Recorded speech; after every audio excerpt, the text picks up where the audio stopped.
Hey guys, welcome back. In this video, I'll show you how to use the quiz sticker in your Instagram story to make your stories more interactive. First, open Instagram and tap the plus button at the bottom of your screen. Select story and take a photo or record a short video for your story. Next, tap the sticker icon at the top of the screen. This opens all the available stickers. Look for the quiz sticker. It may sometimes be labeled as poll. Tap it to add it to your story. Now, type your question, like, "Are you okay?"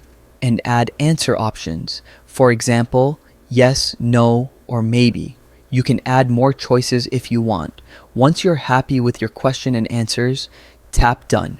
Move the sticker around and place it wherever you like on your story.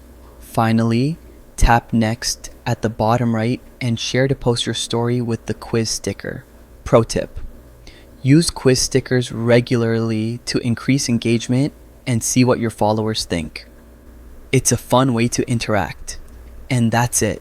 You've successfully added a quiz sticker to your Instagram story. Go ahead, get creative, and see how your followers respond. If this video helped, hit like, subscribe, and check out our next tutorial for more Instagram tips.